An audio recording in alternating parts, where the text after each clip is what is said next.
Hi everyone, sorry it's been a long time. I know I said I was going to do more of these, but now seems like a good time now that we're getting back into Swift season. The summer's finished. I thought I'd take some time to give you some more practical hints and tips, maybe some things that don't get picked up in some more basic bike fits, and just some things that I've learned over the years that might help. First one has been a bit of a game changer for me, really, to be honest. It's just a way of easing some of that lower backache when you're on the bike.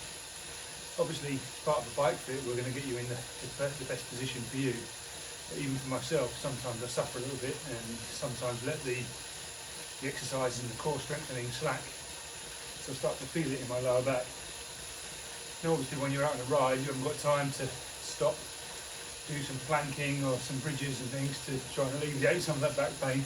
And it's more of a long-term process anyway. But what you can do when you're out on a ride, and what I've found really helpful in the past and even recently, is not just stretching off. So a lot of people obviously find it easy if you try and get out of the saddle, extend into your back, go into extension, and that does help things often.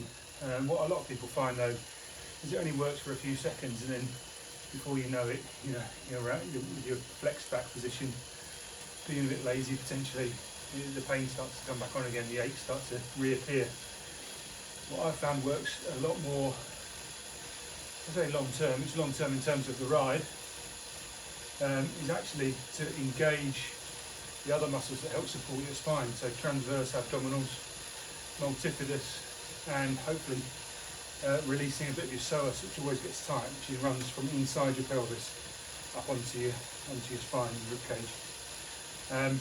So the way to do that is to actually stop riding, sort of pushing for a second, just coast along, and then create a real stomach vacuum. So take a breath in, breathe out, and then rather than breathing in, open your rib cage, pull your stomach muscles in towards your spine. So essentially doing a bit like a stomach vacuum.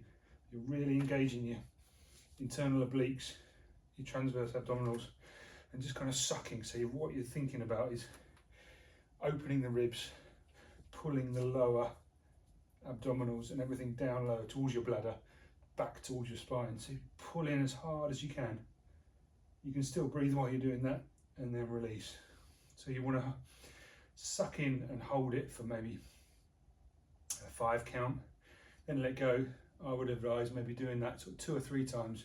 And what you'll find is if you do it one or 2 times, and it'll release some of that back pain, let that aching stop, and kind of let you feel like the blood flow is kind of coming back to the rest of the core. And then hopefully you can concentrate a little bit more on being kind of engaged in a better posture on the bike. And when you're riding again, that ache through the lower back stays away for that a little bit longer. Maybe not going to be the whole ride. Obviously you can ease off and do a couple more stomach vacuums, and away you go. Hopefully that's useful. Drop a comment in the boxes below. Let me know how it goes if you try it when you're out on a ride, and I'll be back to you soon. Take care.